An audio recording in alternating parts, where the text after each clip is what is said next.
The Art of Practice. Accelerate your learning, quickly build experience, and perform like a pro. Written by Peter Hollins, narrated by Russell Newton. Maybe you looked at the title of this book and wondered, how to practice. Practice what?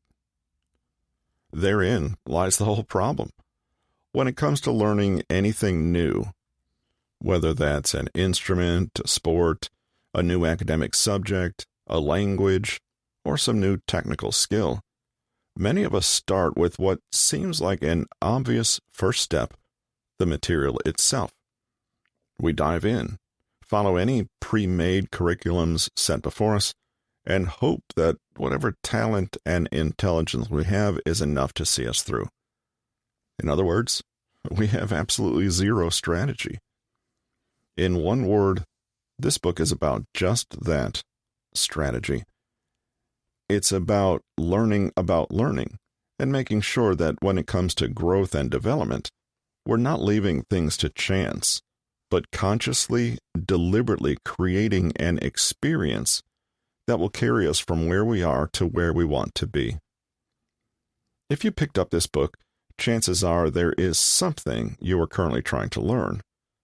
Whatever it is, however, your path to mastery will tend to take some predictable twists and turns. That's because human beings tend to learn in predictable ways. Understand these ways, and you understand how to structure your efforts in learning. The good news is that ultimately, intelligence, talent, and even passion only take you so far. And you definitely don't need 10,000 hours either. A solid plan of attack, the right mindset, and plenty of contingency planning will carry you a lot further than any raw aptitude. And these are things that you can learn. The Deliberate Practice Roadmap. Let's meet Ellie, who wants to learn to paint better. She has loads of natural talent and has been arty all her life, but she works as an estate agent, and combined with parenting 2 kids, there's not a lot of time to devote to the painting dream. People have always praised her work, but if she's honest, Ellie's afraid that she doesn't have what it takes. Sometimes late at night she'll steal an hour or 2 to herself to sit with a sketchbook and some watercolors. This is pretty relaxing, but she's more or less doing the same things she always does and knows deep down that this time isn't really making her a better artist. One day she takes a leap and signs up with a local class and commits to a course that will force her to enter a professional portfolio for her final assessment. With a real goal on the horizon, she suddenly feels fired up to really push herself. She starts to realize she'll have to up the ante and get serious about all the skills she hasn't yet mastered and exactly how she can work toward them step by step. The evenings spent doodling won't cut it anymore. Soon, she hits a wall again, though. She's following her course curriculum and learning day by day, but she needs more help seeing around her blind spots. In other words, she needs a mentor.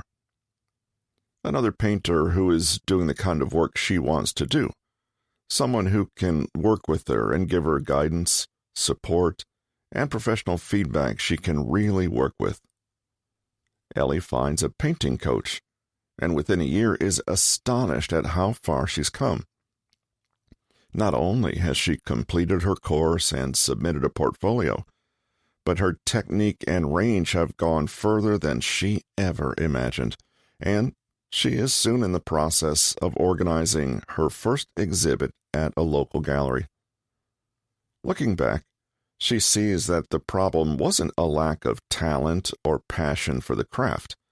It wasn't even a lack of practice, because after all, Ellie had spent an hour or 2 every day for years on her painting. Rather, the problem was simply a poor approach and a lack of an organized, intentional method for learning. Practice is important, but not all practice is created equal.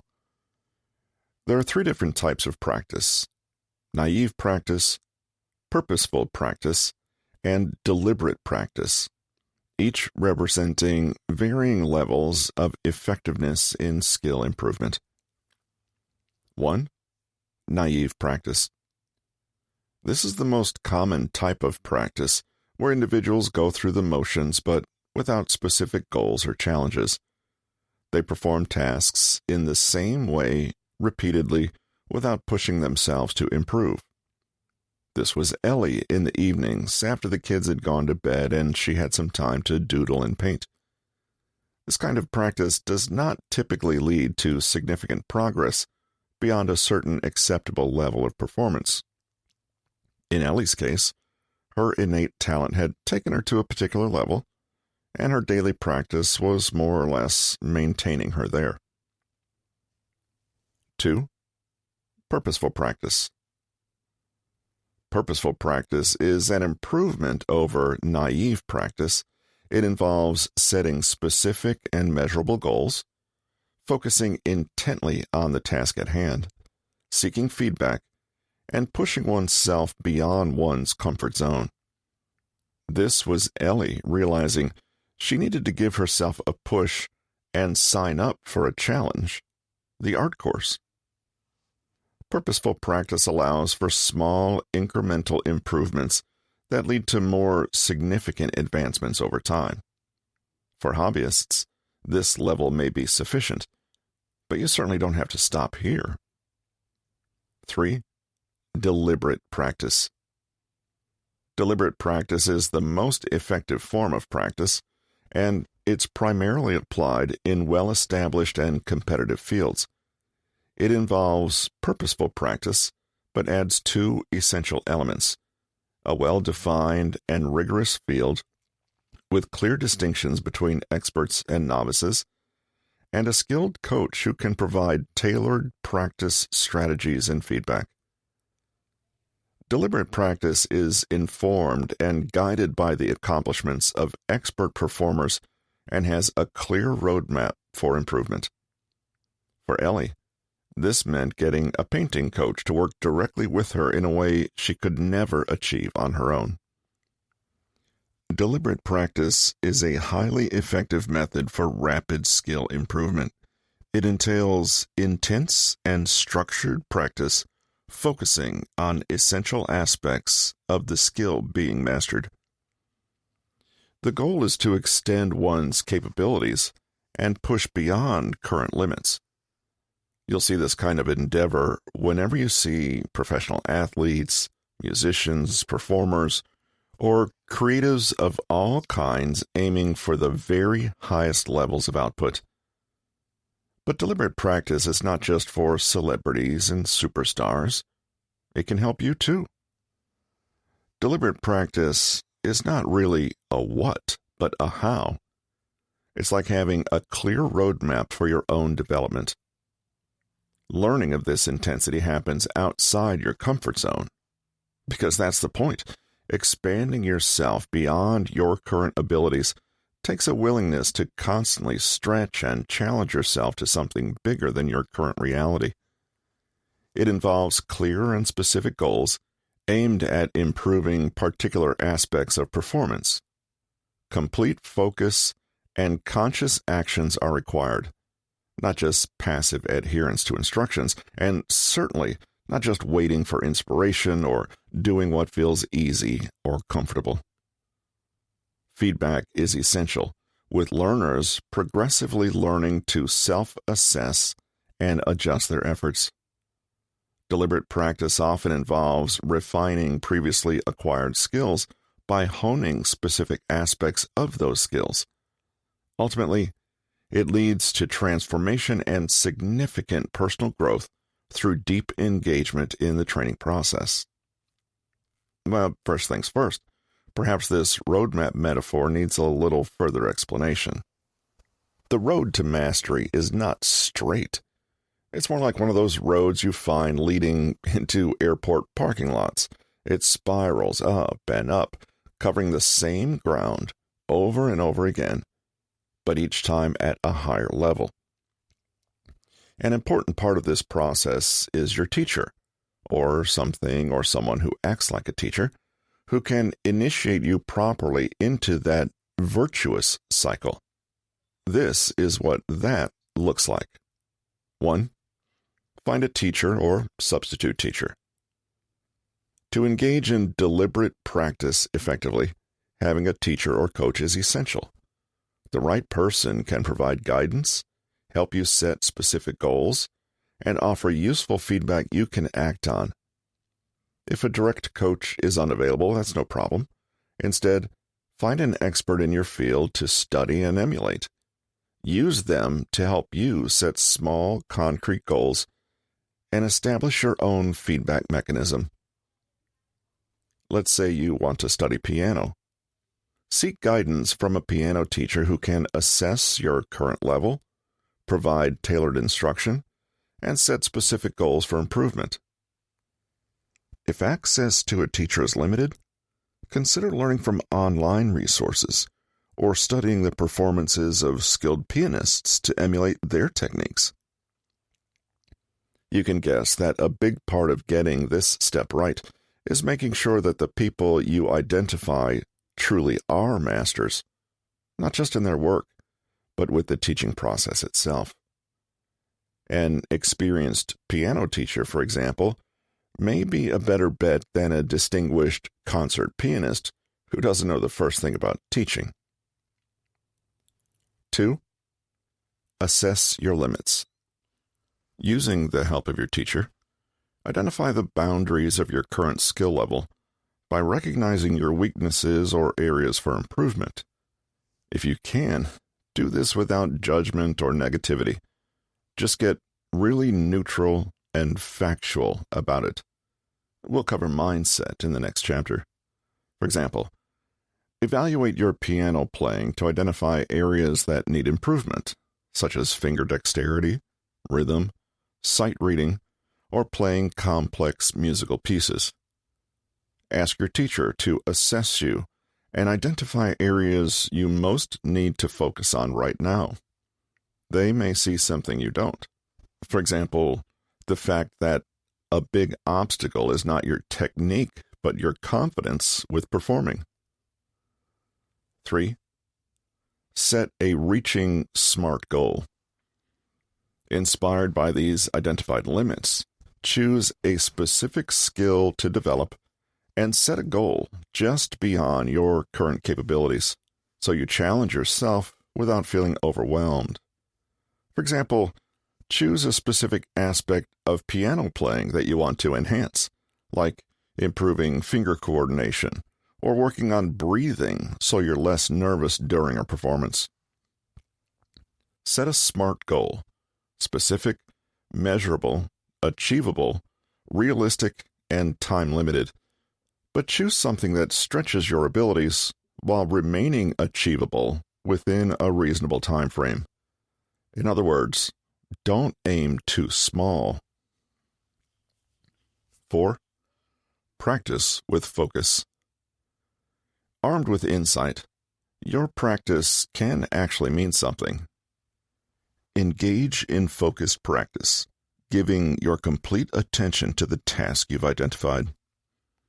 Pour all your energy and attention into it until you've achieved the goal.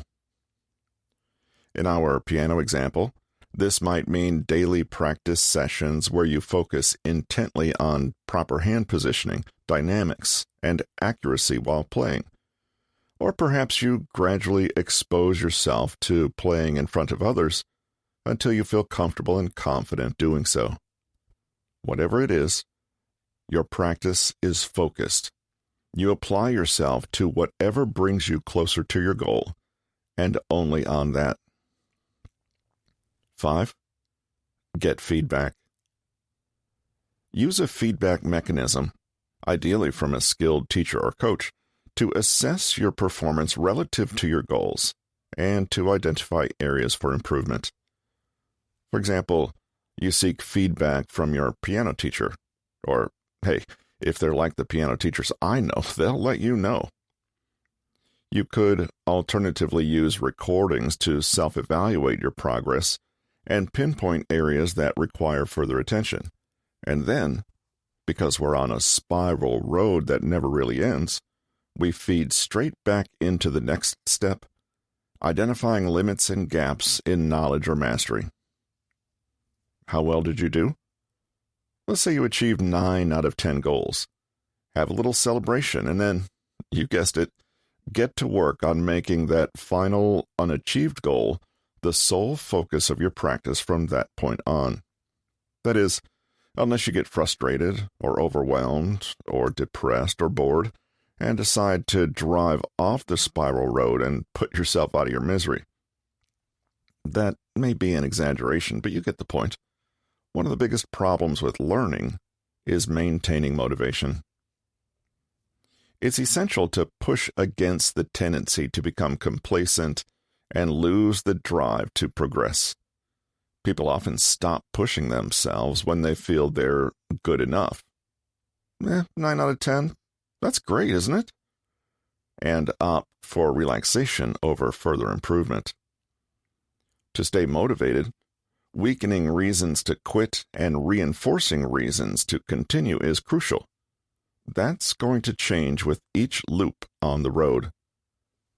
Strategies for maintaining motivation include staying physically active and getting enough sleep, eliminating distractions, forming a habit around practice, setting time limits to avoid burnout, celebrating achievements, committing to overcoming plateaus, and forming a supportive group of like-minded individuals to provide mutual motivation.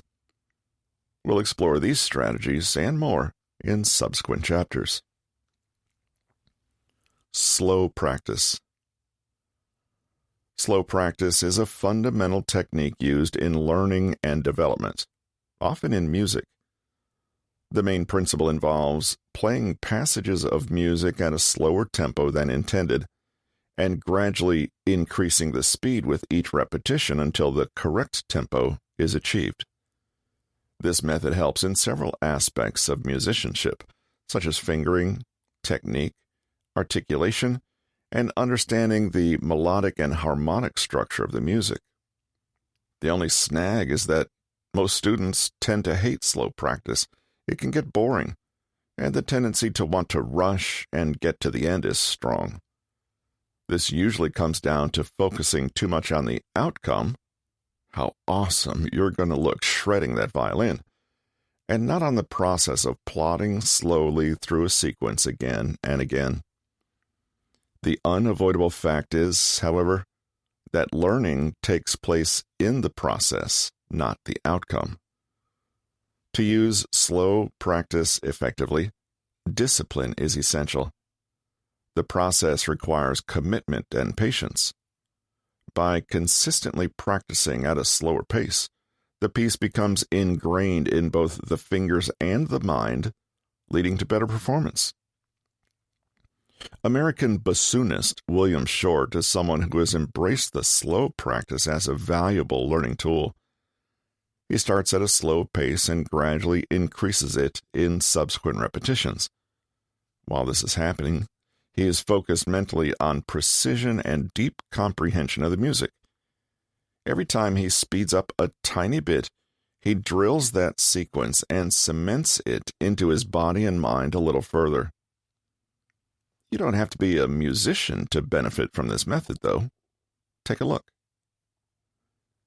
How to apply slow practice. Step 1. Go slowly.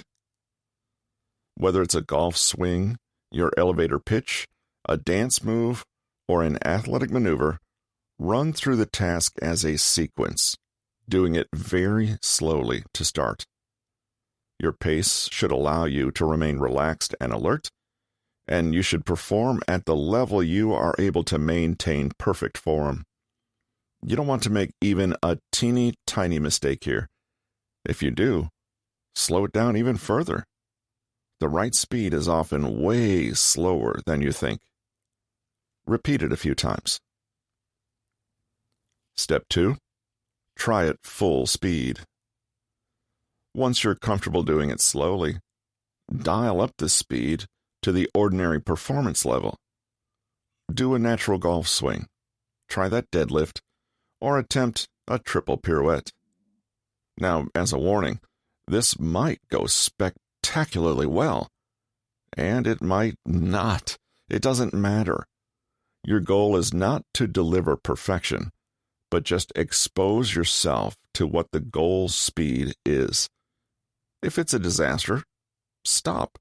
There's no point in doing it again and inadvertently training that disaster. If you do well, give it a few more attempts. Step 3, stop and assess. Finally, you want to actually evaluate what happened. Go beyond whether it worked or didn't, and ask exactly what worked, and more importantly, why did it work? What was a little weak? The point of narrowing in on these things is that you can then repeat the process, starting again with slow practice, but this time, focus on that one little tricky bit. Yep, we're on the spiral road again. The next time you try it at full speed, it will be different. Ask how it's different, make adjustments, and repeat. Understanding energy levels. Let's say you have a passion for the bassoon so vast and all-consuming that it leaves your friends and family a little baffled. You have a picture of a good-looking bassoon hanging up in your room and a tiny pencil on your desk shaped like a bassoon. You are a devoted disciple and show up diligently to your bassoon lesson every day without fail, scarcely able to contain yourself.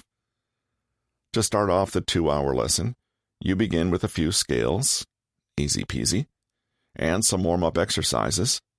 You don't really need a warm-up, though. Your heart is just always on fire for the bassoon, obviously. But your teacher is a methodical person and wants you to work through the exercise book. So you do the exercises, and with ease. Then, about an hour and 20 minutes into the lesson, you're ready to start with the good stuff. The Sonata in F minor by Telemann. The opening of the second movement is a thing of sublime beauty, you feel. You hear it in your dreams at night. It's a great piece, but it's also really, really difficult. You tackle it confidently, but by the time you get to the second movement, something awful happens. You get tired. You start out okay, but you soon fumble and quickly lose your pizzazz. A few sad goose noises later, and it's all over. You're a little bit heartbroken. Your methodical teacher says not to worry. Practice makes perfect.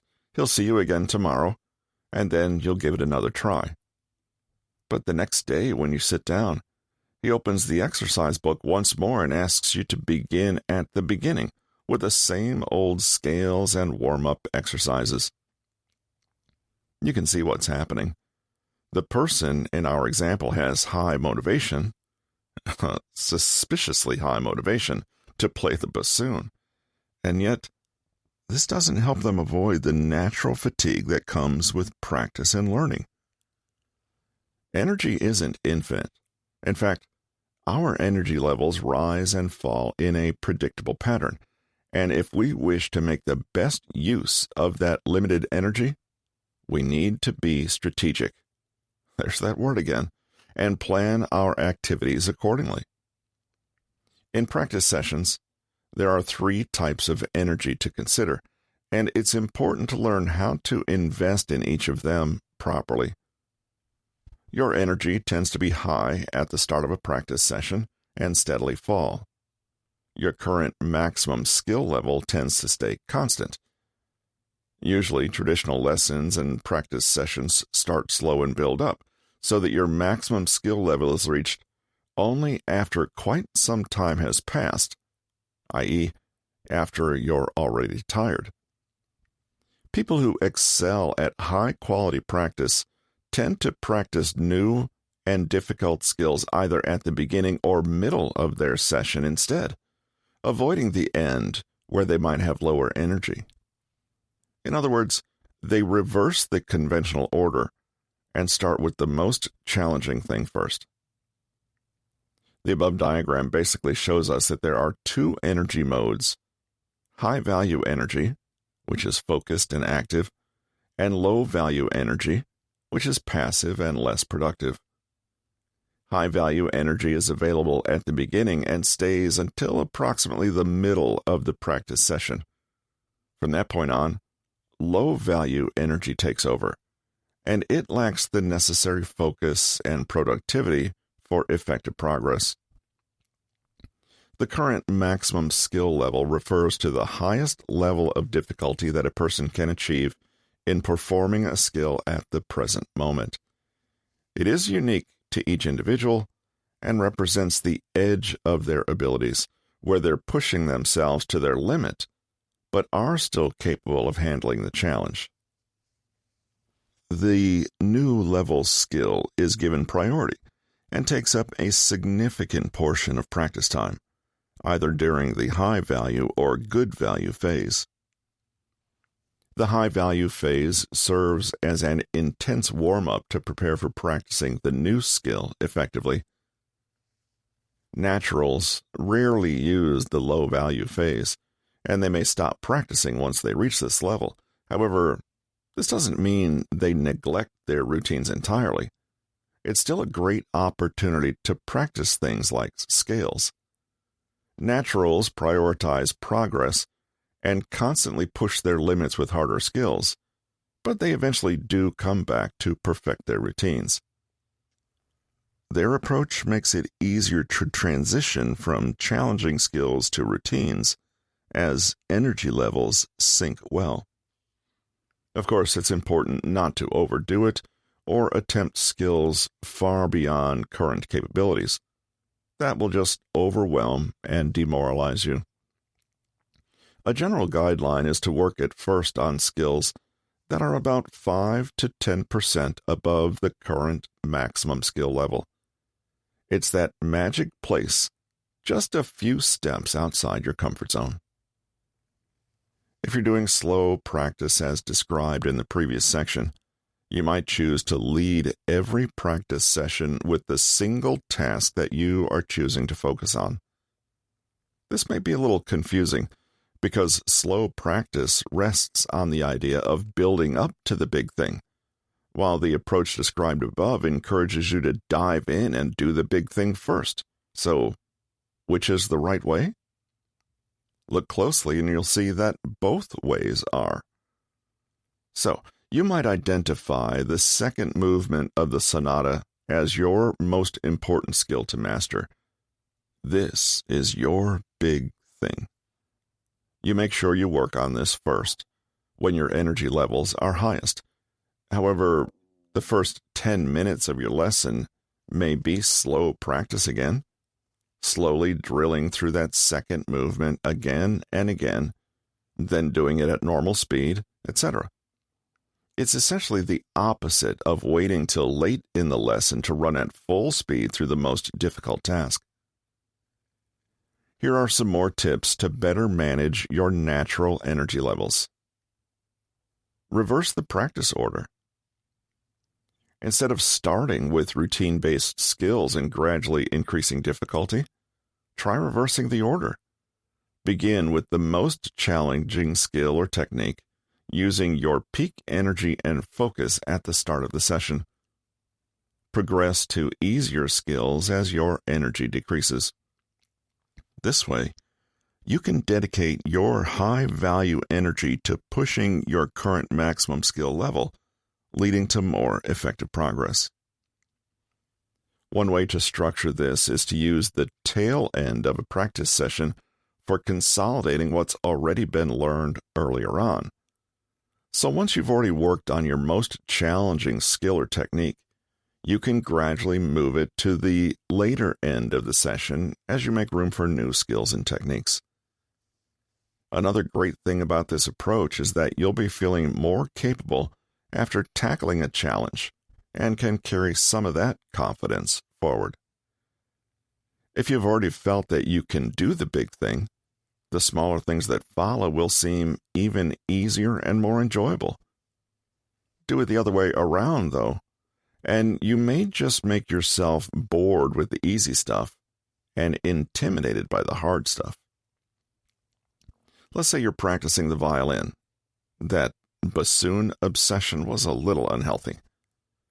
At the start of your lesson, work on challenging pieces, difficult bowing techniques, or intricate fingerings. Whatever it is you've identified as your chosen challenge. As your energy gradually decreases, transition to practicing scales or exercises that you have already mastered, using your remaining energy to refine and solidify those skills. Embrace the growth mindset. Instead of fearing the loss of skills you have already achieved, adopt a growth mindset focused on continuous improvement and everything that you can still learn. Understand that progress requires pushing your boundaries and seeking new challenges. Prioritize improvement over maintaining existing skills, and trust that your routines will improve naturally as you progress. If many of us are honest, we sometimes get a little too comfortable with what we already know. We sit down for an hour to practice something new, but only dedicate a tiny fraction of that hour to genuinely new material. The rest may be familiar tasks we run through just because it doesn't take much effort, but still feels like we're accomplishing something. With a growth mindset, you'll be more open to taking on new, demanding violin pieces and techniques, for example, which will lead to significant progress over time. Be aware of cognitive biases. Educate yourself about the cognitive biases that can impact decision-making and progress in practice. Recognizing and understanding these biases can help you make more rational and effective choices in your training. It's no exaggeration to say that certain unchallenged beliefs and assumptions about learning can be an enormous impediment to learning, canceling out all your effort and intention. The biggest threat is almost never lack of talent or intelligence. More likely, it's another dangerous duo, fear and laziness, which we'll charitably call comfort orientation. Two big biases to watch out for when it comes to better practice are the anchoring bias, which might lead you to fixate on specific practice routines or techniques that you're used to, even if they're not yielding the desired progress. The human brain tends to overvalue the first piece of information it's exposed to and place more weight and importance on that. While we can certainly use that to our advantage, a downside of this mental shortcut is that we tend to fall into habits and just passively assume that the habit is the best way or only way to do things. In our violin example, you might keep returning to the same old practice books or list of exercises that you've stuck with for years just because of the momentum of habit. Your routines and habits may accidentally be just the right ones for you, but without consciously appraising their value, you won't really know. Getting too attached to any one technique or method may keep you quite limited, so that you essentially end up practicing how to be the same, i.e., stagnation and plateauing are the only natural outcome. Additionally, be cautious of the status quo bias, which could make you reluctant to explore new, more challenging pieces or techniques. Basically, if what you're doing sort of works, you feel that you might as well maintain the status quo, especially since trying something new may mean more effort and risk. Challenge yourself to break away from familiar routines and be open to trying new approaches and materials to reach higher skill levels. A big caveat is due, however. Bearing in mind the importance of deliberate and strategic practice, It's worth paying attention to what you schedule to coincide with your highest energy level.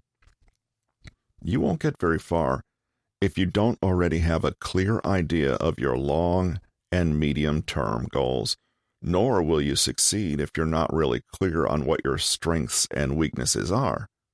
That's where your teacher comes in handy. Returning to our roadmap, we can only practice with focus if we have completed the previous step, i.e., have SMART goals in place. The stages of mastery. How do human beings learn to do anything new? Have you ever considered what that process is actually like? If you're like most people, it's something you've never paid much attention to. You may have just taken your ability to learn, develop, and acquire mastery for granted, perhaps only becoming aware of it when it didn't work as you thought it should. But learning follows predictable and observable patterns. We can develop theories about what learning is and how it unfolds, and then use these theories to help us devise a way of learning that works with our innate nature, rather than vainly trying to push against it, which is not only exhausting and demoralizing, but also really inefficient. The stages of learning is one such framework that helps individuals understand their progress in acquiring new skills. The 4 stages are briefly summarized like this. 1. Unconscious incompetence.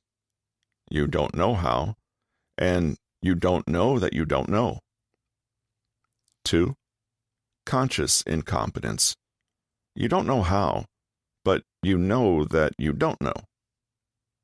3. Conscious competence. You are beginning to know how, and you know it. 4. Unconscious competence. You know how, but you're beyond being aware of it. Let's take a closer look. Unconscious incompetence. At this stage, the person lacks awareness of what they need to know or learn to perform a specific skill effectively. They may not even realize that there is a skill they need to develop. Conscious incompetence. In this phase, individuals become aware of the skills they lack and the areas they need to improve. They recognize their incompetence and may feel challenged by the complexity of the skill they're trying to acquire. Conscious competence. At this stage, the person has acquired the skill, but requires conscious effort and focus to demonstrate it successfully. They can perform the skill, but it still requires concentration and practice to execute it effectively. Unconscious competence. This is the final stage of learning, where the individual has achieved mastery of the skill. Performing the skill becomes effortless and automatic, requiring no conscious effort or thought. They can combine skills or create unique blends effortlessly. You might be wondering how it helps to know about these 4 stages. Practical implications of these stages include gaining awareness and self-confidence during the initial learning phase, and continuing to practice and refine the skill even in the mastery stage to maintain proficiency and possibly combine it with other skills for even greater expertise. In other words, it's about pitching your efforts to match the level you're actually in. Depending on where you are, you'll need to focus on different needs and acquire different skills. Let's take a look at each stage in turn, with an example that will demonstrate just how much a person's needs and challenges shift as they improve in any chosen task. The task, for our example, is one that many of us have had to master: driving a car. The first stage is unconscious incompetence, and ignorance is bliss, as they say. You don't know what you don't know, and you may completely lack comprehension about just how bad you are at the skill, or what it takes to acquire it. In our example, let's say you're a plucky teenager who has yet to earn their learner's permit and glibly thinks, "Man, driving looks pretty easy. I bet I can get the hang of it in no time. What a waste of time to have to get this stupid learner's permit first." Therein lies one of the biggest risks at this level, overestimating your own abilities. Isn't it funny how the people who know the least often think they know the most? That's not just teenagers, sadly, but most humans. When you overestimate your abilities or underestimate the size of the challenge, you end up failing to prepare or strategize. The risk then is that you are overwhelmed by the challenge and quit prematurely. First, it's normal to start out any new project of skill acquisition as a beginner. It's part of the process to be a total newbie who doesn't even grasp how much of a newbie they are. That's worth repeating. It's normal. If you've identified that you're at this level of your learning, great. There's no shame in it, and it's not a mistake. Your task is to maintain open-minded curiosity and energy and be willing to learn. That usually means be willing to make a bit of a fool of yourself. What you should focus on? Enjoy yourself and have fun. Be playful. Don't get in the car with fear and seriousness. Remind yourself that learning should feel like exploring, not like a dreaded chore. The masters. Identify key players and see what you can learn from them. Don't worry about yourself just yet. Focus on what the experts do when they do the task. Look at how people who have been driving for years drive. Look for patterns and underlying themes. Ask questions, a lot of questions, and be willing to hear a range of different answers. What you should avoid? Being in too much of a hurry to get out of this stage. Being impatient with yourself and judgmental of your beginner's efforts. In fact, as we'll see later, the beginner's mind is a pretty powerful place to be. Assuming you can be trusted to just know what the next step is. Who knows? Maybe you're a brilliant genius who really does know. But in case you're not, be humble and seek guidance about the exact skills you need to be learning and how to start chipping away at those skills. The second stage is conscious competence. This stage can be a bit of a bummer, because if you're stuck with it, you're suddenly much more aware of just how much it's going to take to gather mastery. In other words, you still don't know how to do the thing, but you're painfully aware of the fact and can see just how big your skill gap is. Another bit of bad news is that this stage can sometimes last the longest, and that can be a blow to the ego. There's a big difference between a growth mindset, i.e., you believe that ability is more like a skill to learn with effort rather than an innate characteristic, and a fixed mindset, i.e., you either have the talent or you don't, so there's no point trying to learn anything. The growth mindset is one that will help you navigate this stage with grace and humility, while the fixed mindset is the one that will lead you to giving up before you've reached the goal you wanted to reach. Here, your main task is simply to persist. What you should focus on? Identify a rock-solid source of motivation and tap into it regularly to stay motivated and resilient in the face of setbacks and challenges. More about this later. You keep reminding yourself of why you want to drive and just how great it will be to pass that test and have that freedom. Small, achievable goals you can dedicate to yourself daily. or even just hourly if the task is big and intimidating. Forget about highway driving and overtaking and parallel parking. Just focus for the moment on one skill. Smoothly transitioning from first to second gear. Just do that first. Taking action. The previous stage is about more passive learning, whereas this stage is about identifying what you can do to get out of your comfort zone and then committing to doing it. What you should avoid? Comparing yourself to others. You want to pay attention to how expert drivers do their thing, but don't turn that into a judgment about yourself. Be inspired by them. Being lazy. You need to be patient and put in the work. That's pretty much the long and the short of it. Book your lessons and attend every one. No excuses. Having no plan. You need goals and you need a plan. When, note not if, but when your plan goes awry, shrug your shoulders, find the lesson, and move on quickly. The third stage is conscious competence. Now we're getting somewhere. At some point, all of this patient practice starts to pay off, and you're beginning to make progress. You're improving.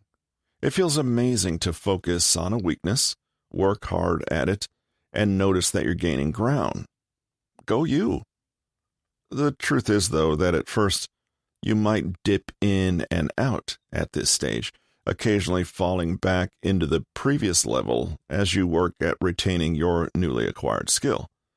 So maybe you're pretty good at driving in the quiet suburbs, but get muddled on busier roads. At this stage, you know exactly what competence looks like, and you know when you're hitting that mark and when you're falling short. What you should focus on?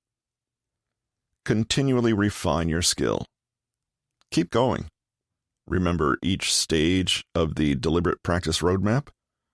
And when you mess up, grab hold of it and become curious why. Transfer what you're learning to other contexts or situations. Try driving around a supermarket parking lot. Try driving someone else's car. Try driving an automatic. Drive for longer distances. Deliberate, consistent practice that is dynamic enough to change and adapt as you learn. What to avoid? Complacency. Especially with something like driving. It may be perfectly okay to learn the bare minimum to pass your test and then just get on with life. But be honest with yourself about what you want and are capable of. And don't get lazy when your skill reaches the good enough level. Avoidance. Sometimes we can fall into the habit of avoiding our weaker areas in favor of drilling what we already know and are comfortable with. Reverse this tendency and deliberately drill your weaker areas. Burning yourself out. You need to take breaks, step back occasionally, and reassess. Some skills need time to settle in and for us to really process them properly. It's a mistake to assume you don't need to pause now and then. The final stage is unconscious competence. You've passed your test and have been driving for a year now, and it's all pretty much automatic for you. You know how to drive, but you're not consciously aware of this ability at all times. You know you've reached this stage, no matter what skill you're learning, when you can simply use this skill as a tool without skipping a beat. It becomes invisible to you, the way that language is invisible when you're having a very meaty and high-level conversation. There was a time when you were a baby, for example, that you didn't know how to coordinate your legs or even stand up. But having mastered that skill, you're now able to run, jump, crawl, swim, skip, tiptoe, or do the hokey pokey, without giving it a second thought. Your goal in this stage is to enjoy yourself and revel in your mastery. You could also strive to teach others or develop your practice even further and into different areas. In our example, that might look like signing up for an advanced driving course or going on a 4x4 ATV adventure in the deserts of Namibia. Some skills are like riding a bicycle and are pretty much banked forever once we learn them, but the more complex ones do require some maintenance, so it's worth protecting those gains and embarking on continuous development and refinement. Perhaps the biggest challenge at this level is accurately identifying exactly how far you want to go in this field of mastery. Do you want to be average? Better than average? Expert? Not every skill needs to be pressed to its absolute human limits. Can you imagine? But we should also be on guard against letting fear and laziness trim our dreams down too small. Well-defined goals will allow us to confidently say, I've done the thing. I can stop now. Thinking of learning in terms of stages in this way reminds us to not take certain processes for granted, but to continually become aware of where we are, what we're doing, and what we need to do better if we hope to achieve something bigger than that. Before we move on to the next chapter, ask yourself which stage of mastery you might be at. It's possible to straddle two stages. Then identify one thing you can begin to focus on moving forward. The zone of proximal development. Lev Vygotsky was a Soviet developmental psychologist who was very interested in, amongst other things, the way that human beings acquire skills. In particular, he investigated the way that children learn to do what they do and what that might imply about human beings in general, not to mention how we might learn better or perhaps unlearn when necessary. Vygotsky proposed his theory of the zone of proximal development. Traditionally, educational psychologists had always focused on what a child could do at each stage of their development and how to measure their ability. Vygotsky challenged this and proposed that there are really two stages of development that run in parallel. One, the child's actual level of competence when tested. Two, the child's potential level, i.e., what they were capable of when tested with guidance and support from other people or the environment. So, Vygotsky noticed that, for example, Child A would perform at level 5 and Child B would perform at level 6, but when given help and guidance, Child A was able to perform at level 8, while Child B was able to perform at level 7. The difference between actual competence and potential competence he called the zone of proximal or potential development. Importantly, this zone varied in size across different children. Now, this might not seem like such a big deal. Does it matter how much you can do with help? Vygotsky's genius was to notice just what a big difference it does make. In fact, he thought that what a child could do with assistance was a far greater predictor of personal and mental development than what they could do unassisted. As he explained it, what a child can do today with assistance, he can do tomorrow unassisted. In our example, it's actually Child A, who has less initial competence, who will learn and develop the most. You may have noticed yourself how children take part in this process all the time. When they play games of pretend, they always assume the role of someone with far greater competencies than themselves. Identifying with this greater role and carefully monitoring themselves so they emulate it perfectly is precisely how they move from their actual skill level to learning something new. Role play, usually of adult characters, requires additional attention, self-awareness, reflection, and adjustment on the part of the child, who must continually make sure they remain in character. As they do so, they learn. We can understand this zone to be the very place where learning occurs. If you only ever do what you already know how to do, then, naturally, you'll fail to learn. But if you attempt to do something you cannot even begin to do, even with help, you will also fail to learn. You need, as it were, that middle spot where you have mental training wheels. In this zone, individuals can learn and acquire new skills with the guidance of a more knowledgeable other, MKO, such as a teacher, mentor, or parent. This zone represents the space where learners can progress from basic abilities to more complex tasks with the support and assistance of someone who possesses greater knowledge and expertise in the subject matter. Vygotsky's concept highlights the importance of supportive learning environments to facilitate effective education and skill development, too. In other words, it's not just people who can guide and support new competencies until they're strong enough to stand on their own. In this second category of support, we can include things like tools and technology of all kinds.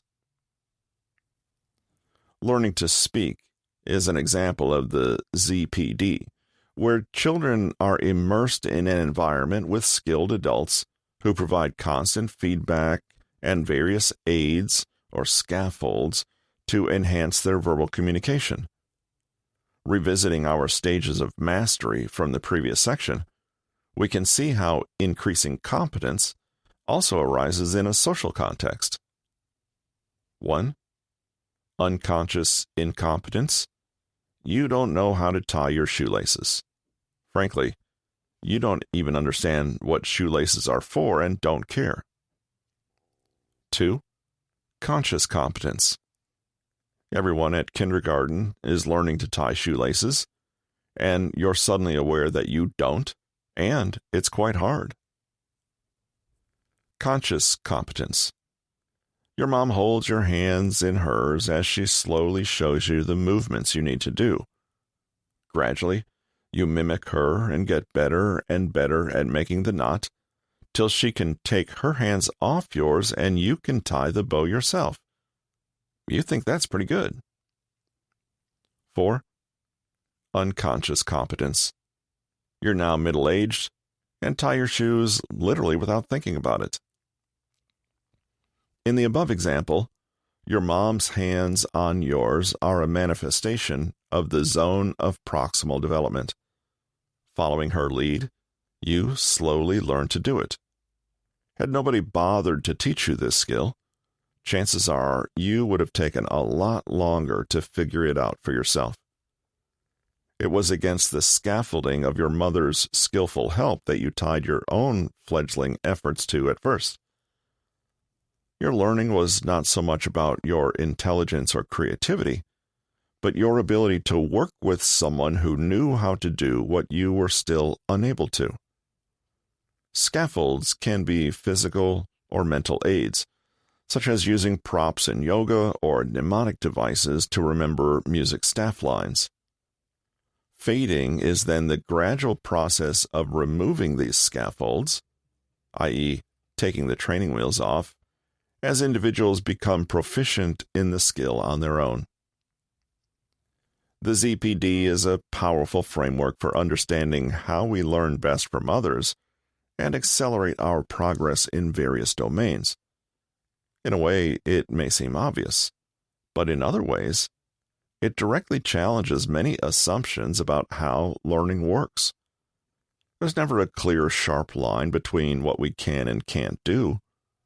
The growing edge, as it were, is not self-generated, but arises because of interaction with the social environment.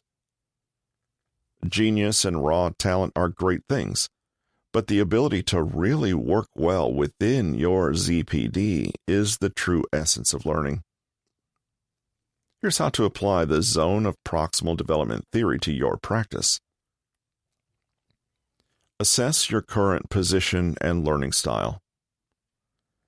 Determine where you currently stand in terms of knowledge and skills, and identify the areas you want to improve. Understand how you learn best, whether it's through modeling, detailed instructions, hands-on practice, etc. You may not even have this insight yet, in which case a teacher or mentor will be particularly helpful.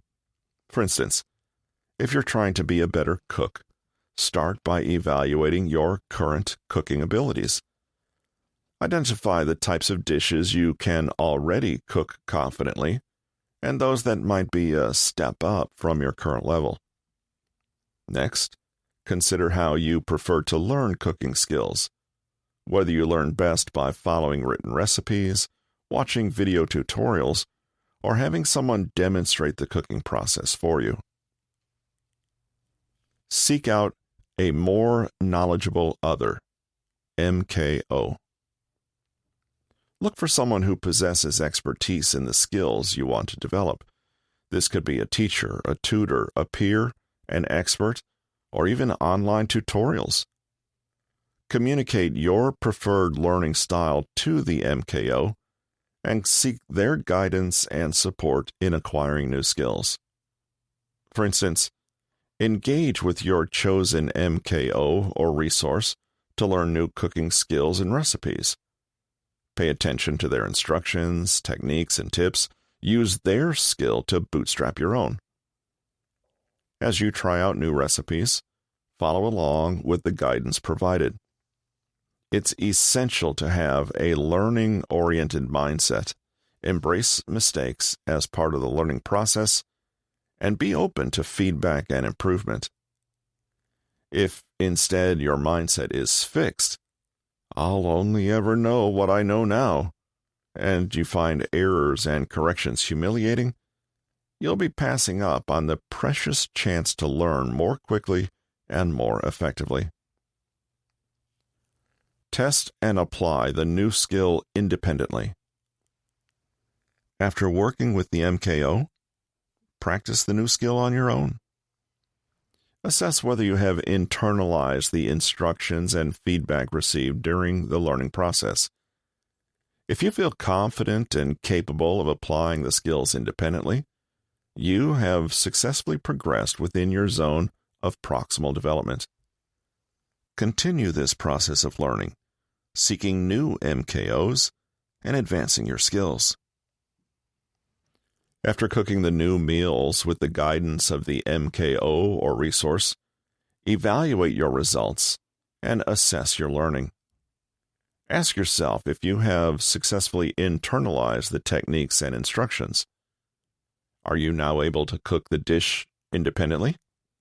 If you feel confident and satisfied with your cooking, you have effectively advanced within your zone of proximal development for cooking that particular dish. Congratulations. Crack out the wine and enjoy it.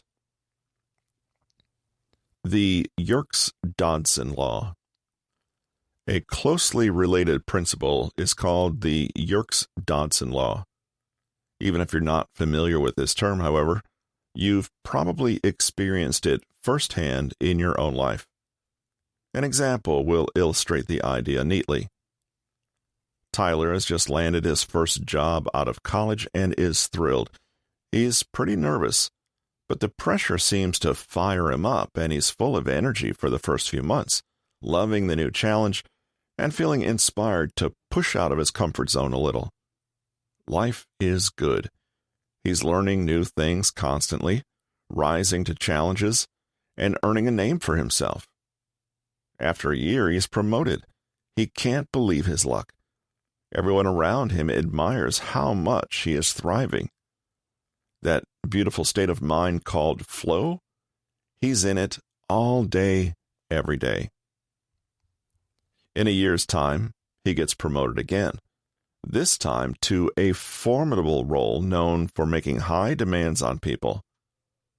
More than anyone, Tyler knows the value of pushing yourself, though, so despite his apprehension, he accepts the new position. This time it feels different, though. It quickly becomes clear that the challenge alone is no longer energizing him. He's genuinely lost at times and starts making pretty big mistakes. Things start to feel rushed and out of his control. He isn't even sure who to tell that he's struggling or how they can even help him. In fact, each new demand seems to just fill him with dread. He doesn't get it.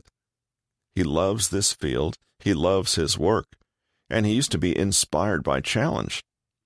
These days he wakes up and thinks, I'm actually a big fraud and a loser. Clearly I can't do this thing. It's just too hard. What happened?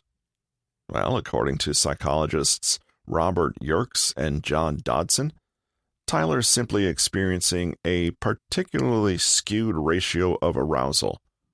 That's stress to you and me, and performance.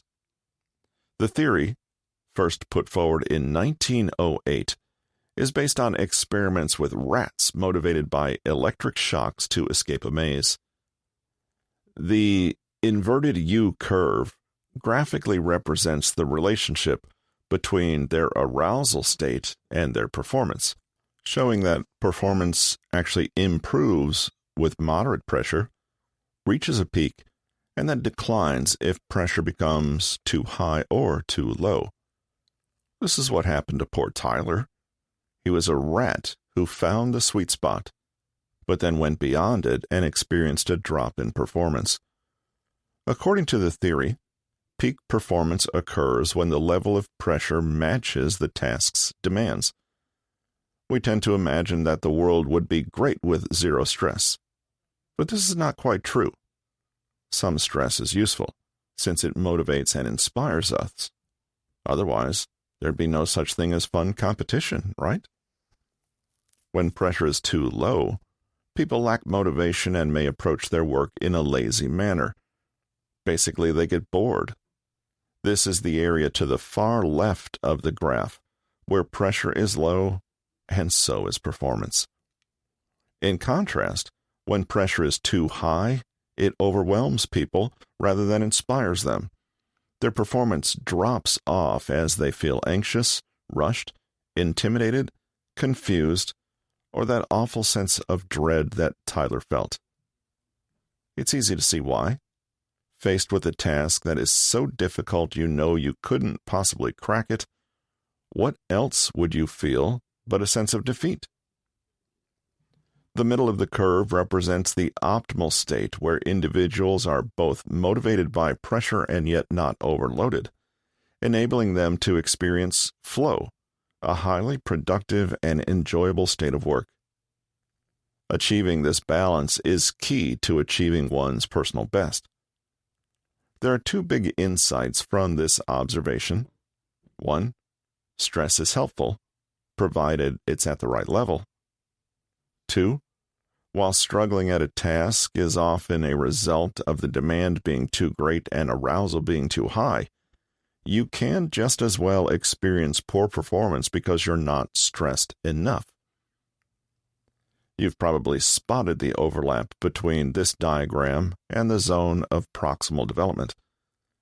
Our area of best performance is analogous to the zone of proximal development.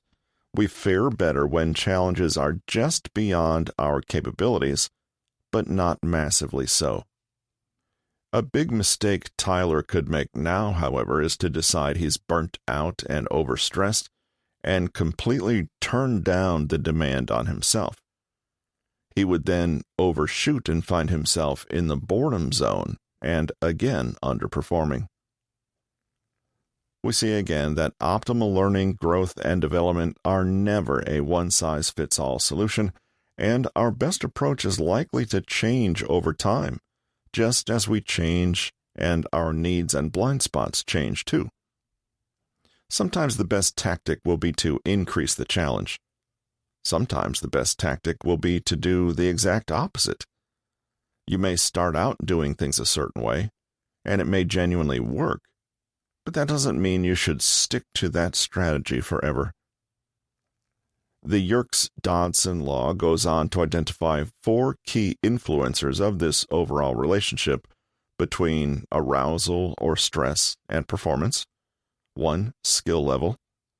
2. Personality. 3. Trait anxiety. 4. Task complexity. This is a big deal. What counts as stress for you may not seem that way to someone else, and experts will have different challenges and experiences to beginners. Furthermore, context is obviously a big part of it, and so is the skill complexity and difficulty, i.e., are you talking about tying shoelaces or building software for a particle accelerator? Skill level influences performance and may require adjusting pressure to maintain engagement. Personality also plays a role, with extroverts potentially performing better in high-pressure situations, while introverts may thrive with low pressure.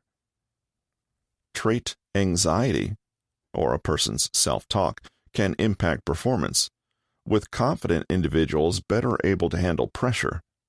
They tend to have a bigger zone of proximal development because their guiding teacher is actually their own inner voice coaching them through.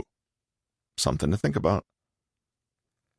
Task complexity affects how individuals respond to pressure, with simple tasks being more suitable for higher pressure and complex tasks benefiting from a calmer environment. To use insights from this law, consider the following tips. Align practice sessions with your energy levels.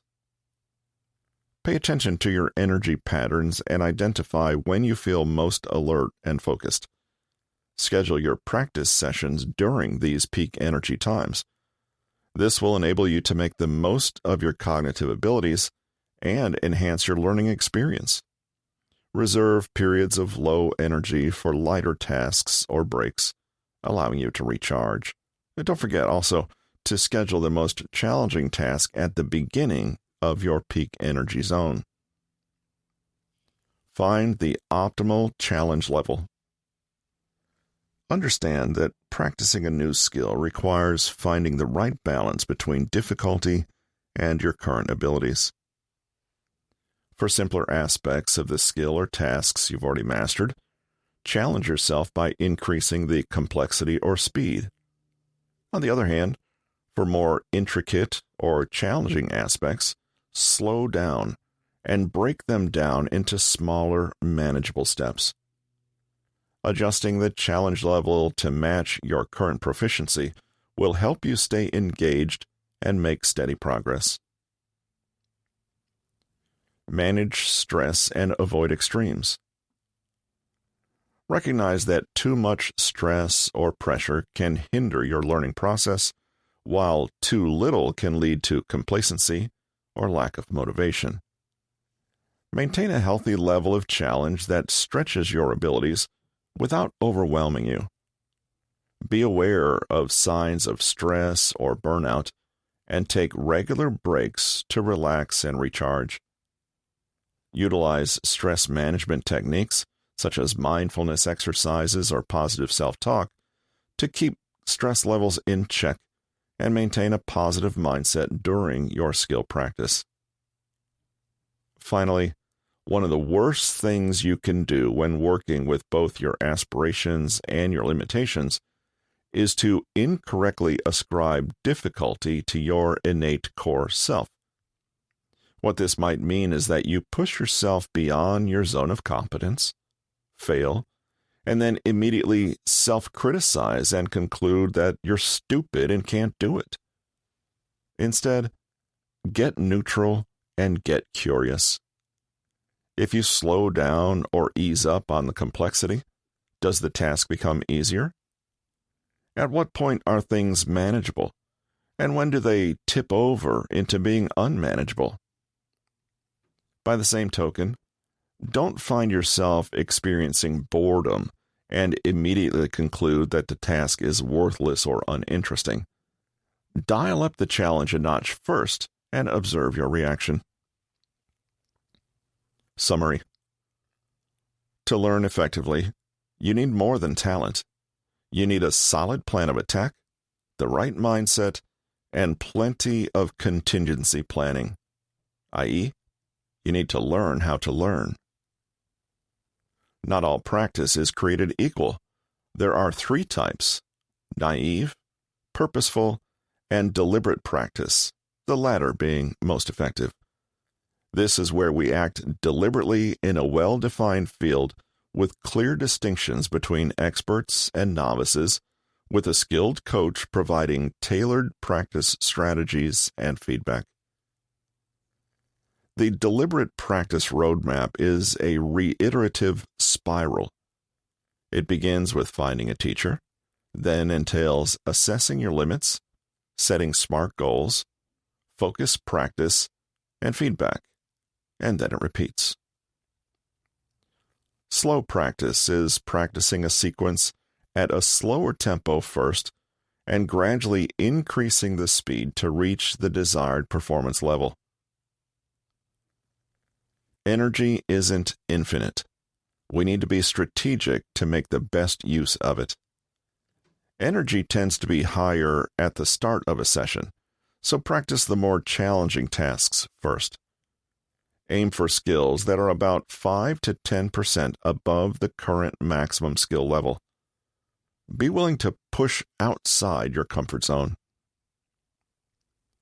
Learning proceeds through 4 stages: unconscious incompetence, conscious incompetence, conscious competence, and unconscious competence.